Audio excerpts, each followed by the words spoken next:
Hey, okay. Mic check. Alright. Something may have changed with... Ugh. Something may have changed with the audio. Normally, I don't get the microphone coming out in stereo like that. It never does that.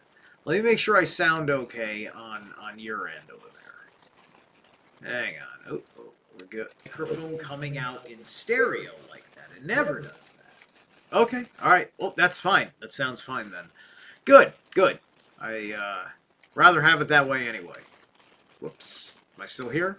Yeah, okay. Hit a button. Welcome! Oh my gosh, sorry about the last couple of, days. All sorts of things hit me. Oh my gosh, and I can't... I got home and I found out that some very important things were not friggin' done. That it's initially my fault for not getting it done, and then when I realized when it was too late that I couldn't get it done, I said to myself, I'll either handle it after work, which will suck because I have to cancel my evening plans, which involve not going home. And then I was told somebody would get it done for me. And then I was like, thank you. And then I didn't think nothing of it. And then I get home a day later, tonight, and I find out that it wasn't done. And I was just like, you didn't freaking tell me that you didn't do it? I needed to know that you didn't do it. Because they could have told me that before the end of my day yesterday, and I could have gone home. Ugh. That's all I asked for. You know, not trying to ask him for anything he can't friggin' do, but... who knows? Anywho, welcome to the show. Yeah, let's roll with the Talmud. I had an exchange I want to actually tell you about the Talmud, and want to say hello to the person that allegedly has done the thing. Hold on a second. Or on this one, the last one. Yeah. Let's see. So I got a comment on my last video that says, I am a Jew, and I will tell you this. And it seems like I can't tell. No, it's a guy. It's a guy. Okay. The Talmud is not binding. It's full of man-made stuff. I follow only the Torah. So, I'm like, okay, cool. You know, so... then I ask him, are you sure you know the origins of the Torah, or simply trust the authority of your rabbis? Do you know who you are as a Jew? It means many things, and not always all of them. He goes, I trust the rabbis, I trust God only. Consider God as Goth or Goat. I went there with this guy, right? Because I'm going there anyway. Welcome to my channel. They came to my channel. As the word for pagan deity among Aryans. The Sumerian pantheon was merged with Atonism, particularly during the Exodus. That's a gross oversimplification of facts, but, you know, I'm trying to throw some stuff into a YouTube comment to make sure he goes and says, oh, why do I think that sounds right? Ah! Like, that's usually what I'm going for when I say this. Is like, follow the highest truth, phrase it the best way you can, and let the truth stand at trial, right? You know, so, your ancestor gods are waiting for you to discover them, digging into pre-antiquity. Find your roots and restore your heritage. Yahweh, El, Adonai, etc. All an incursion against source. Right? And it's kind of, and like I didn't say this, but I'll say this, like I don't trust. I'm sorry. He said I don't trust. I thought he said I trust the. Yeah, that's right. He did say I don't trust. Yeah. So he's saying he doesn't trust rabbis. He trusts God only. But if you're a person of the book, that means you simply trust the Torah. That's been your only relationship with God. You may have had, perhaps you've had a miracle of sorts or two, but that's you're conditioned to not understand how to have a relationship with God. You're conditioned to have a relationship with government, which is why the Talmud exists. Right? And then to project that relationship of government onto you, they made government God and made gods of government. And this is where, somewhere along the lines of when the Sea Peoples, the Phoenicians, came to the Mediterranean area, they went and they did something to the original animist pagan tradition, and then introduced the Olympian pantheon as has been highest honored, which is tapping into the true thing behind those gods is still valid. I have a Zeus on my altar, right? But because of the entire framework of the literature that came through, right? Because you got to remember, like the Olympians and things. It's just like the animism is not forgotten because of how mystical the Greek myths are. But because we have so much to go with the rich language that the literature was written in, that the oral tradition very much kind of disappears, right? And it's a question of the rediscovery of that oral tradition. But anyway,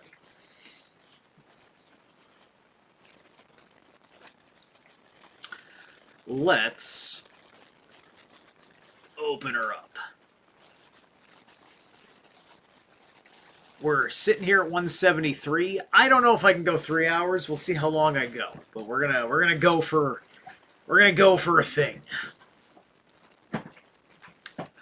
We'll start at, again, the master said, if either of the two were able, our mayor holds them both to be culpable.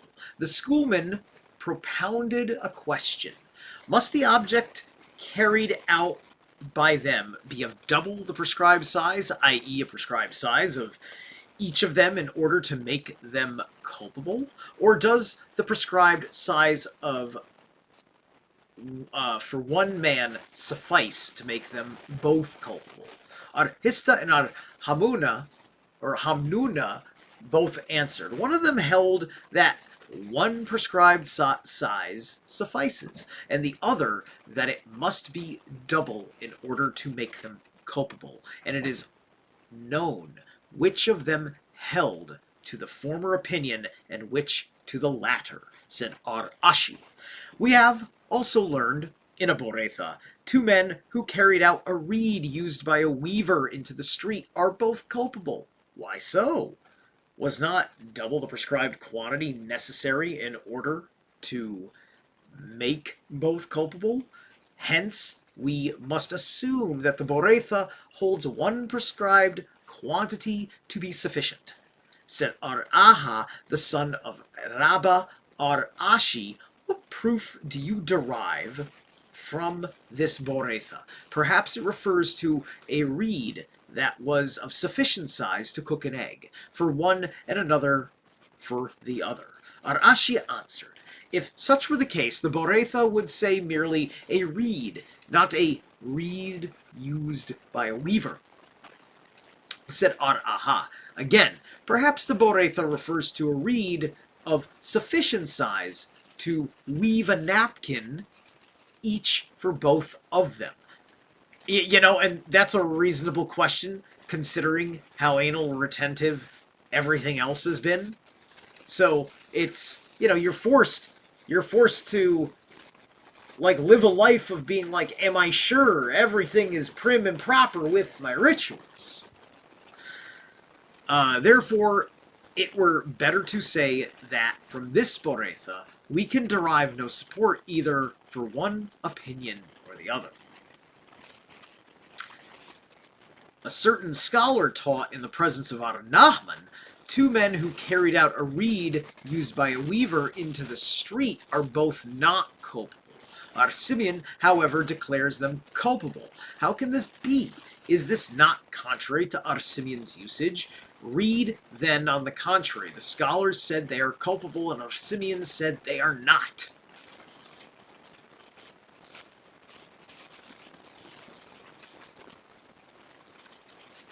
Mishnah 6. If one carry victuals of less than the prescribed quantity in a vessel out into the street, he is not culpable even of carrying the vessel, for the vessel is of no consequence to the victuals. If he carried a person on a litter, he is not culpable even of carrying the litter, because the litter is of no consequence to the person. If he carried a corpse on a cot, he is culpable. The same is the case if he carries a part of the corpse the size of an olive, or of a carcass the size of an olive, and of a reptile the size of a lentil. Ar-Simeon declares all of them free. A reptile the size of a like a lentil bean? Those are tiny. A reptile, this literally the reptile, this is allegedly literal, right? You know, so wait, what is the size of a lentil?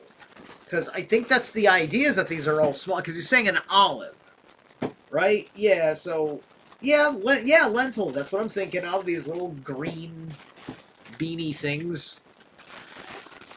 Ar-Simeon declares all of them free.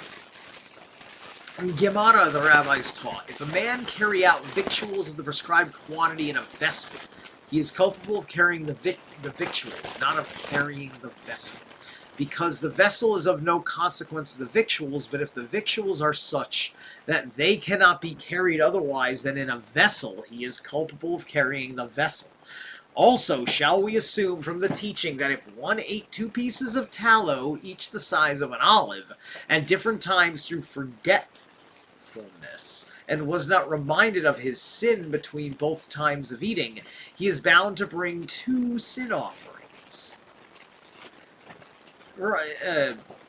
So, like you've got to. So, like, during the times you're not eating, right? Like,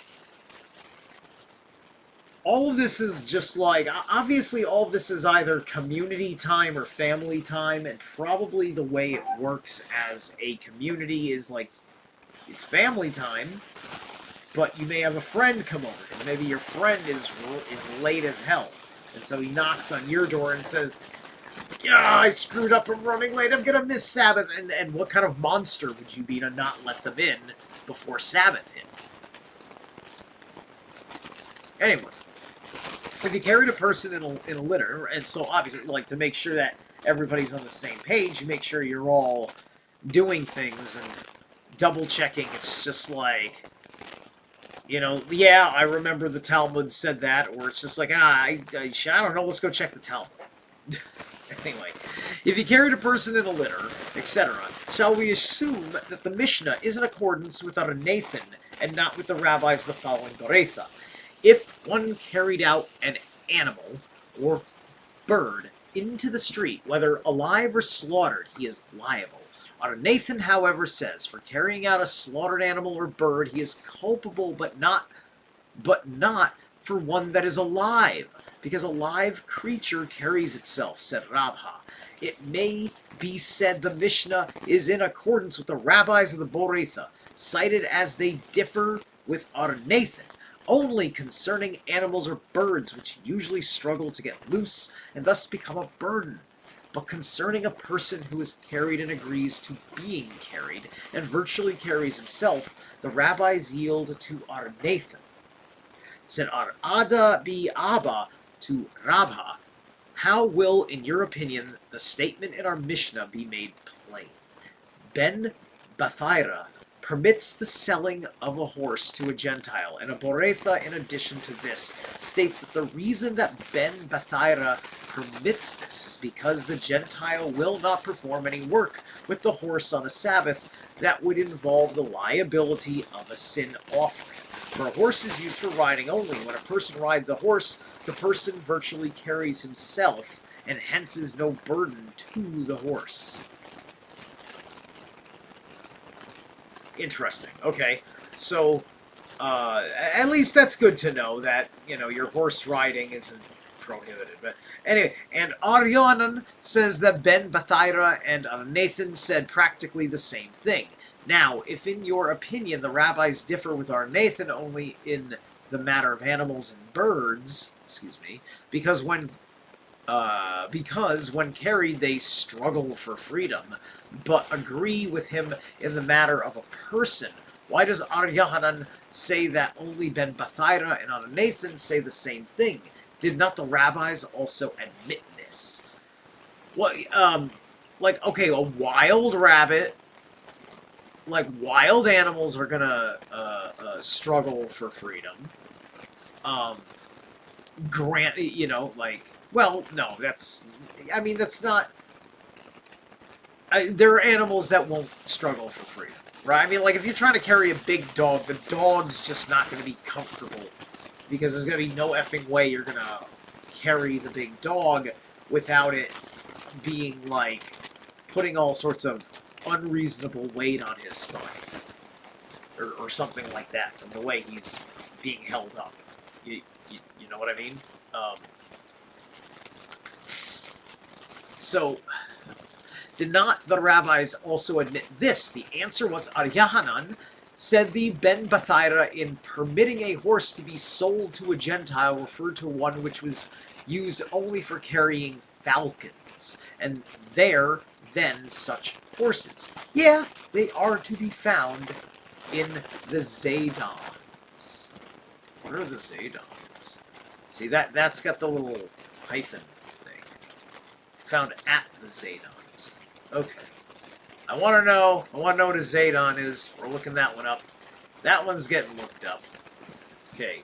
What is a Zadon? It's an Arabic origin and is derived from the Arabic word zaid, which means to increase or grow. It's a masculine name that signifies strength, growth, and progress. Okay.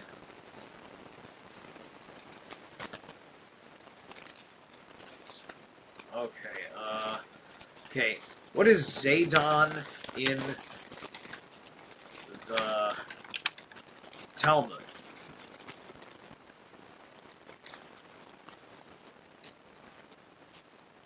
The Talmud is linked between... not being an idiot, I am spelling it right? Zadons. Okay.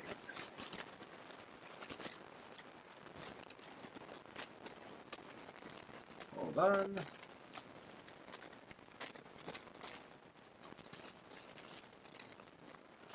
The meaning and history of the name Zadon. No, that's the meaning and history. So the Living Library Jewish text. Alright, DuckDuckGo doesn't want to give me an answer, so we're going to go. Just going to I'm not going to use good English.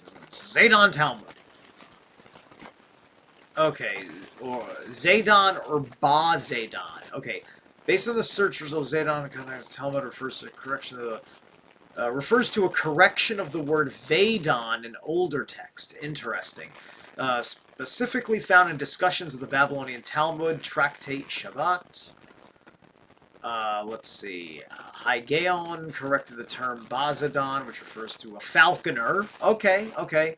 Or falconer's horse in Persian. In Persian!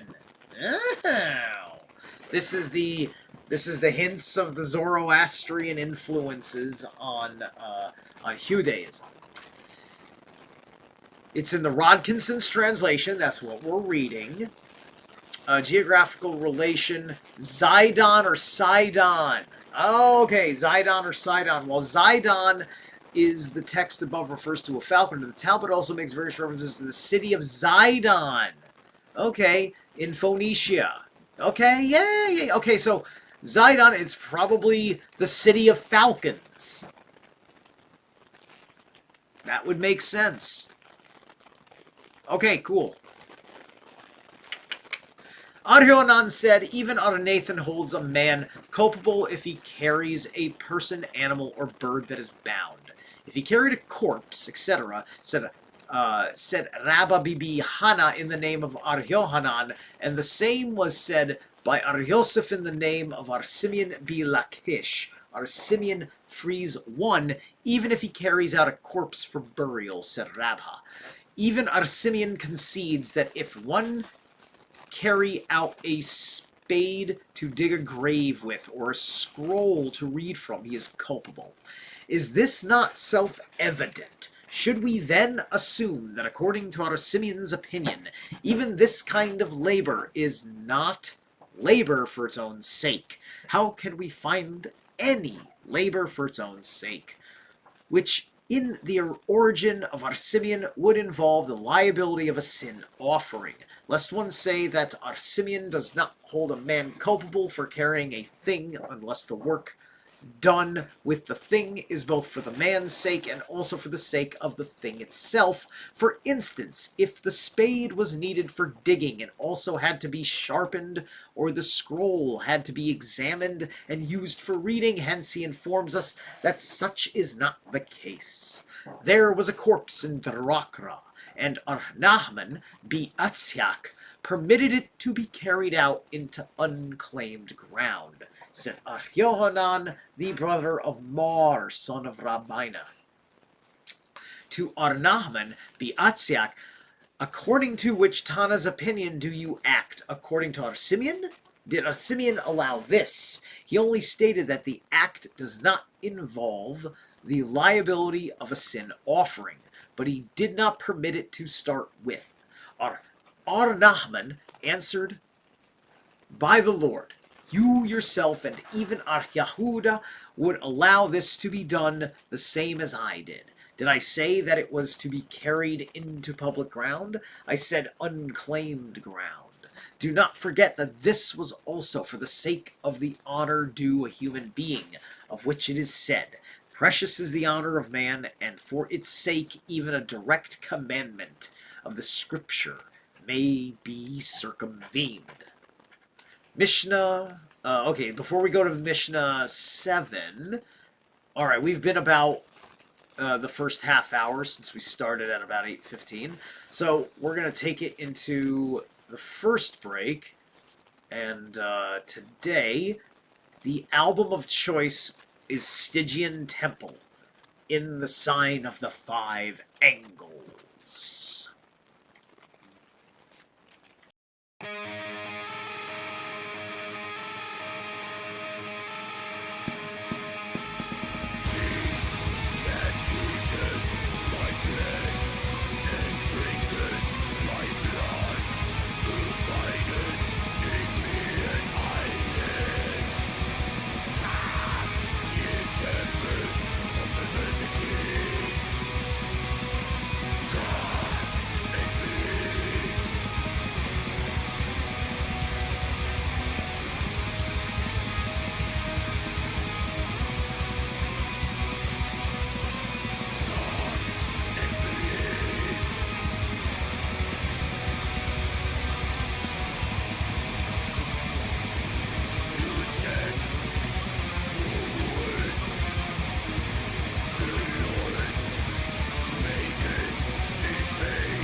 Okay, and we are back. Woo! Bang.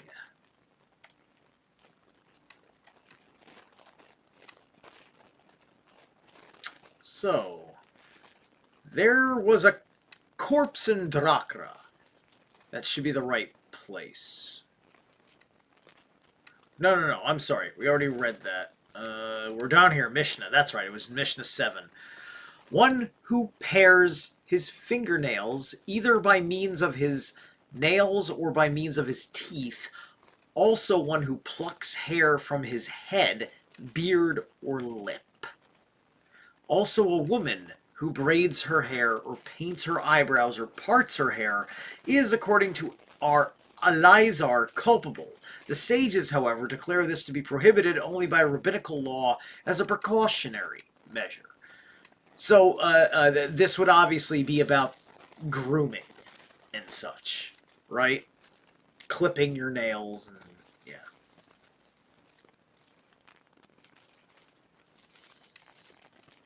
Gemara said, Elazar, the difference of opinion exists only in the case of paring the fingernails by means of the nails, but if taken off with an instrument, all agree that he is culpable. Okay, so he can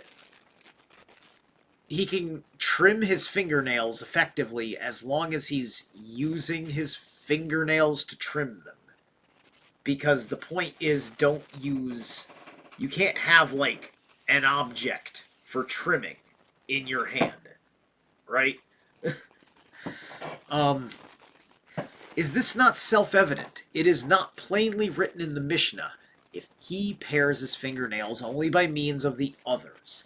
One might think that the difference of opinion is also concerning an instrument, and the reason the Mishnah does not mention an instrument is only to show the firmness of our Elazar in prohibiting the paring of fingernails, even with one's own nails. He informs us that the difference of opinion is concerning the nails only.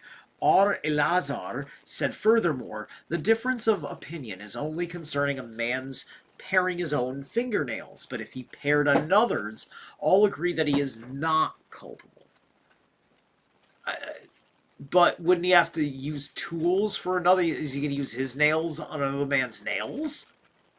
The reason for this is because when paring one's own fingernails, a man can make them look as if trimmed with an instrument. But when trimming another's, this is not... What? Not possible? What? I almost couldn't believe the logic of that sentence. What are you fucking talking about, dude? When paring one's own fingernails, a man can make them look as if trimmed with an instrument. But when trimming another's, this is not... I don't know what the hell, like, these guys... Like, I know that they don't get manicures and pedicures, but they've seen them. Anyway,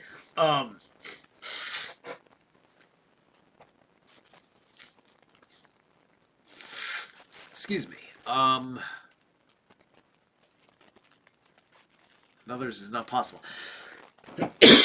Is this not self-evident? Did not the Mishnah say plainly his own fingernails? Nay, one might think that according to the opinion of our Elazar, the trimming of another's fingernails also makes one culpable. But the Mishnah stating plainly his own fingernails intends only to show the firmness of the rabbis in making not culpable even those who pare their own nails. Therefore he informs that such is not the case. Also, one who plucks hair from his head, etc. There's a boretha. One who cuts off a scissor full of hair from his bead on the Sabbath is culpable. How much is a scissorful supposed to be? 2 hairs, Ar Eleazar says. Like, literally, like 2 individual hairs. One, the rabbi agreed with Ar Eleazar that in case 1 gray hair is plucked from a number of black hairs, a man is culpable even for 1, and not on Sabbath, but even on weekdays. It is also prohibited, as it is written in Deuteronomy 22:5, and a man shall not put on a woman's garment. We have learned, okay. So obviously there's going to be some direct grooming legalities in there. I'm a little curious. Let's put on the analyzer. Let's put it through the analysis.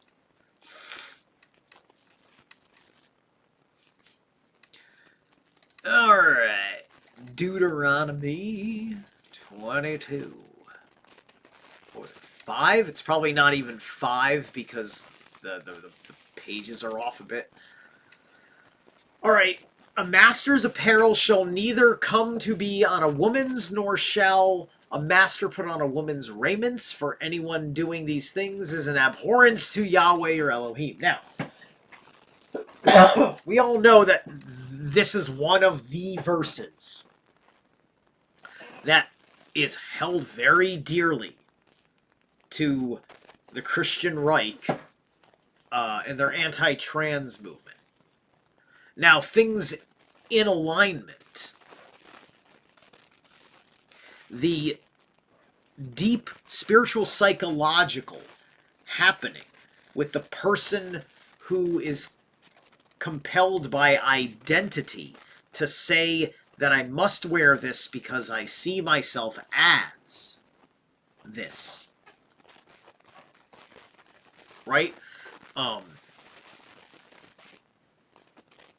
That's just a person who needs help finding themselves, and most people don't want help finding themselves unless it affirms certain things for them, and they can find something that looks like it's all scientifically valid, right? Just like these Talmudic Jews are looking for which rabbi is most valid.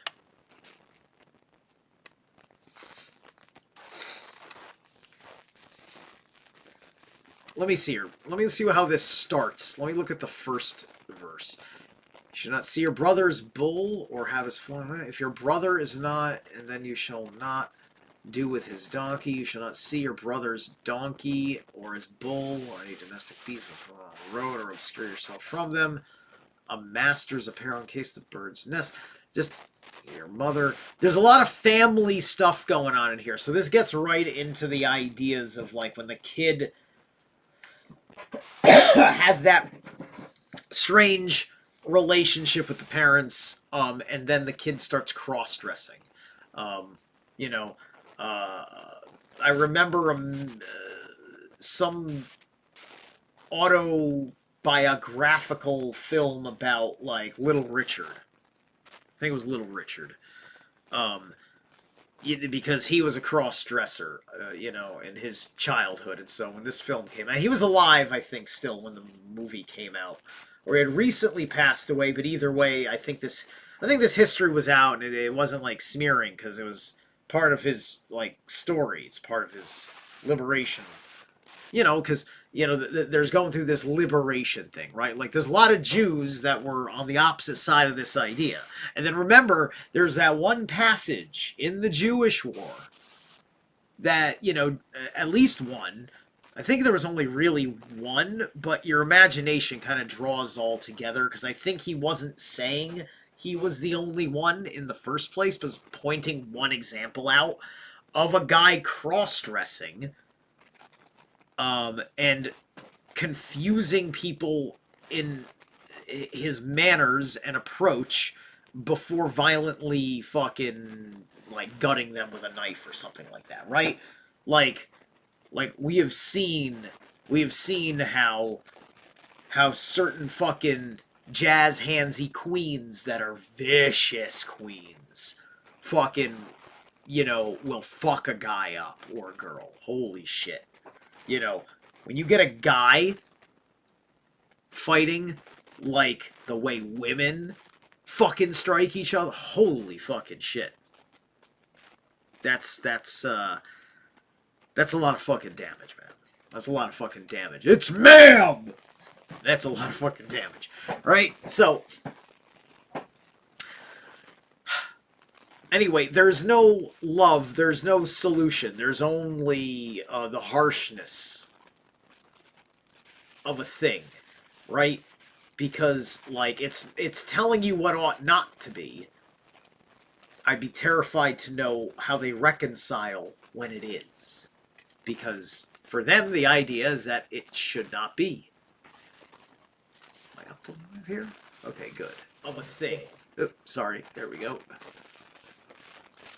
I don't know why the audio is not acting right. Anyway, I hope you guys were hearing me that whole... Were you guys hearing me that whole time?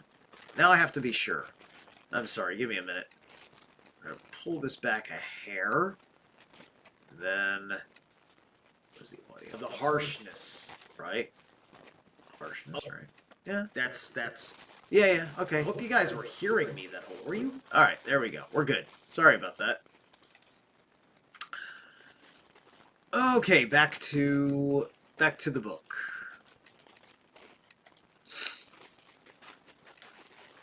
We have learned in Aboretha, Arsimeon B. Elazar. Actually, I'm sorry. You know what? I want to take one more peek. He should not be outfit of his master. Not shall become the. Does this say Klee? It says Klee. Kili.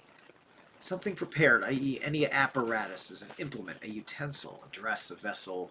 Oh, okay, got it. Armor bearer, artillery. Okay. Yeah. That's, yeah, so Klee, apparel, yeah, that makes sense. Asha, woman, not, shall master, garment. Woman that abhorrence of Yahweh Elohim to you, any of kind of one of these. Okay, alright, cool. All right, I'm sorry, I just want to make sure I wasn't missing any critical little hints where they're changing meanings on things. So no, it's definitely all seemingly level. Okay. We have learned Aboretha from Arsimeon B. Elazar said, if a fingernail becomes separated from the finger of its own accord, a man may remove the adhering part, providing the greater part of the nail was separated. He may do this with his fingers, but not with an instrument. If he did it, however, with an instrument... This is the Sabbath, right? This is the Sabbath thing? Like, what are the... You needed to fucking make a thing about your fingernails? Like, if this is going back to, at the very least, the Jewish state in Rome, that, like, they were fucking doing this Talmudic law conversation with the goddamn fingernails. What kind of goddamn fucking fingernail problems were you having? Like, I guess, like, the hard work. Because, look, not all Jews are in finance or welfare. Some of them do hard work. There's a reason why there's so many different Jews. This is why I got that message from that other Jew. Seemed like a very reasonable person. Very, you know, maybe. I said some stuff that I said some I don't know, I speak my blasphemies. I speak my heresies. And you take it or leave it. Thanks for coming to my temple.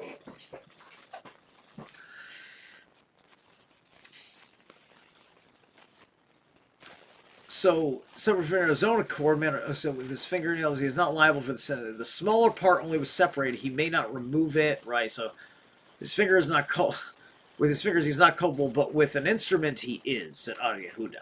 The halakha prevails in accordance with Ar Simeon b Elazar, said Rabba b Hana, in the name of Ar Yohanan, provided the name was bent upwards and was troublesome. Also, a woman who braids her hair, etc. In what category can her work be counted? Said Ar Abuhu. It was explained to me by Aryosi b Hanaina, painting the eyebrows comes in the class of work, enumerated as dyeing, braiding, and parting the hair in the class of building. Well, I thought that you couldn't, like, put on makeup at all, because that's dirty black magic taught by fallen angels. Is this the manner of building? Yeah, as Ar Simeon b Manasseh taught, it is written in Genesis 2:20, and the Lord God formed the rib which he had taken from. Oh my God, we're doing. This is an Adam and Eve fucking thing here with this issue of braiding hair. We're citing Genesis 2. And he taketh from the man. From this may be adduced that the Holy One, blessed be he, braided the hair of Eve and brought her to Adam. For in the seaports, hair braiding and dressing is called building.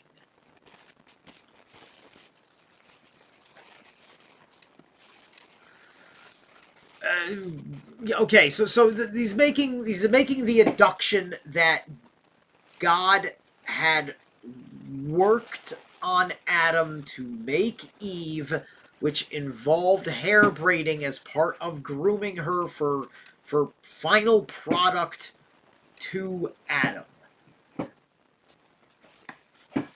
That's how far back. Listen, that's like, fuck you.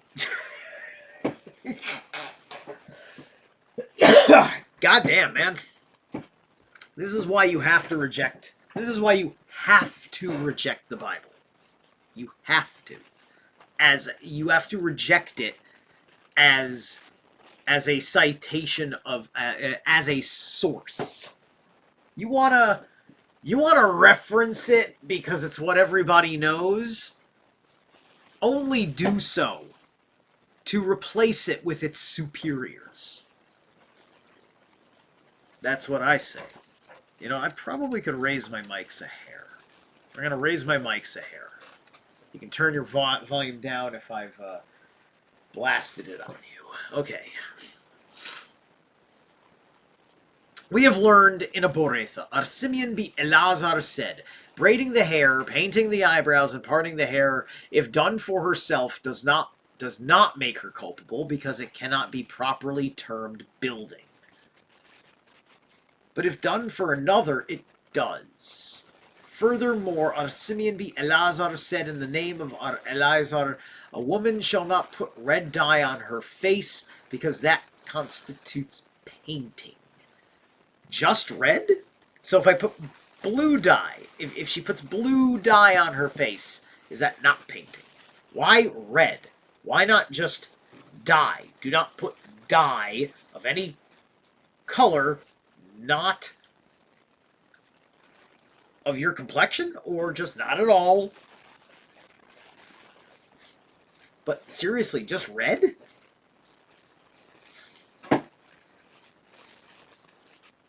The rabbis taught if one milked a cow and then made cheese of the milk to the size of a dried fig, if he swept the floor or dampened the floor to lay the dust, or if he removed honeycombs from a beehive, his case is as follows. If he performs these acts unintentionally on Sabbath, he is bound to bring a sin offering, and if he did all this intentionally on a biblical feast day, he shall receive 40 stripes. Such is the opinion of Ar Elazar, but the sages said, all this is only prohibited by rabbinical law as a precautionary measure, says the Gemara.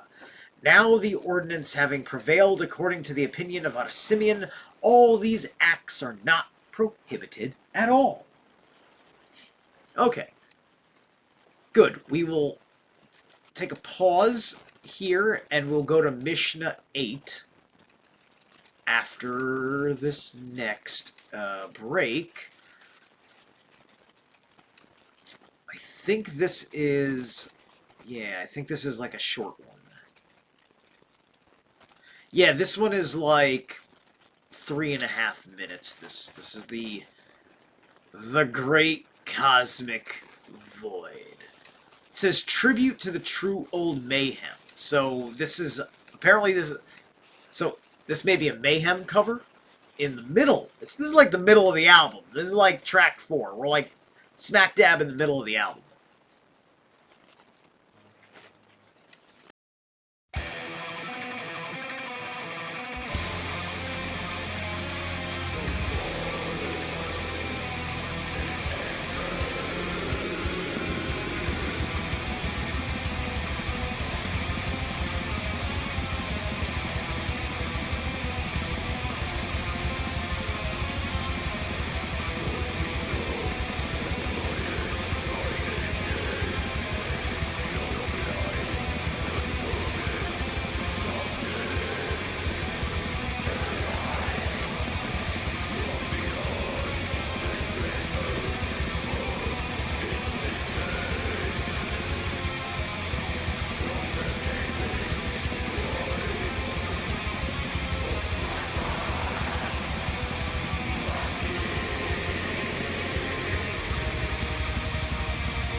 Alright. Good. We're back. That's 1 hour. 1 hour at the box. Has it been 1 hour? How we... Wait a minute. So that was the intro. Right? And then break 1. Break 2. Break 2. The intro was a long one today, because there was the 3.5 minutes, and then there was basically the 7 minutes after it, and I just said, you know, I want a nice long, I want to do the full thing with the thing, and be chill and milk it a little bit. All that. All right. Mishnah 8. One who plucks something from perforated flower pot is culpable. From a flower pot that is not perforated, he is not culpable. Our Simeon held him not culpable in both cases. Abaya put a contradictory question to Rabbah. According to others, Arhaya bi Rab, to his father Rab, the Mishnah states that Ar Simeon holds. I wonder if it's supposed to be Simon, but I'd be laughing if, because I'm calling him Simeon, right? What if it's supposed to be Simon, like Simon? But it's Simon. But calling him Simeon is kind of funny because wait, a simian's a primate, right? Isn't simian kind of like a word for?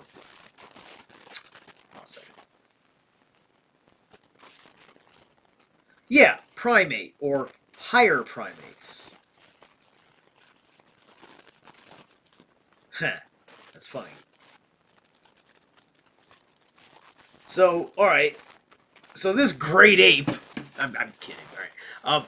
Holds one not culpable in either case. From this, we see, well, that to our do I want to call him Simon? I'm going to see how Simon feels. All right, so our Simon, a perforated or a solid flower pot is one and the same thing.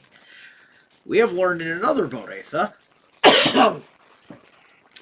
our Simon said that there is, I kind of like, it's kind of easier to say, I'll be honest with you, is no different between a perforated and a solid flower pot, except to make the seeds grown in the flower pot subject to defilement.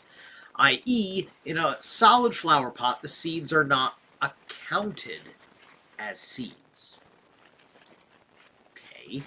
Hence, there is a difference between the pots in the opinion of our Simon. The answer was, in all cases except defilement, our Simon regards seeds in either a perforated or a solid flower pot as loose, i.e. detached from the ground. In the case of defilement, however, it is different because the scriptures themselves added a special provision regarding defilement of seeds, as it is written in good old Leviticus 11:37. And if any part of their carcass fall upon any sowing seeds which hath been sown, it shall be clean. End of volume 1. Wow, hey, that's actually the end of a volume? No way. Cool. New edition. Wow. Hold on then. Oh, these are interesting. Okay, cool. Cool. Alright, hold on.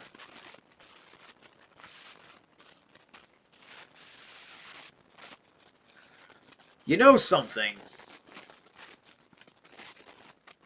I'm tired tonight, right? I think we're gonna. I think I'd be happier calling it in a few minutes. I think I wanna hit it here. So I want to look at this. In our translation, we adopted these principles. Tenon of the original we have learned in a Mishnah. Tanya we have learned in a Boretha. Aitmar it was taught. Excuse me. Questions are indicated by the interrogation point and are immediately followed by the answer without being so marked. When in the original there occurred two statements separated by the phrase lisna akrina or wabayeth ama or diamri, literally otherwise interpreted, we translate only the second. As the pages of the original are indicated in our new Hebrew edition, it is not deemed necessary to mark them in the English edition, this being only a translation from the latter. Words or passages enclosed in round parentheses denote the explanations rendered by Rashi to the foregoing sentence of word. Squares, parentheses, contains commentaries by authorities of the last period of construction of the Gemara. And that goes back to 1896. So then, this is what we have to look forward to in the future.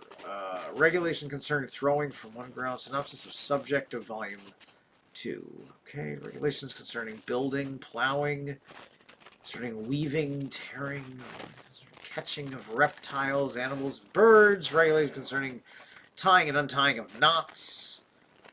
Regulations concerning articles which may be saved from a conflagration on Sabbath.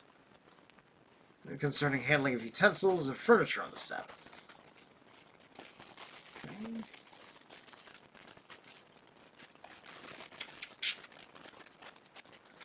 Concerning circumcision.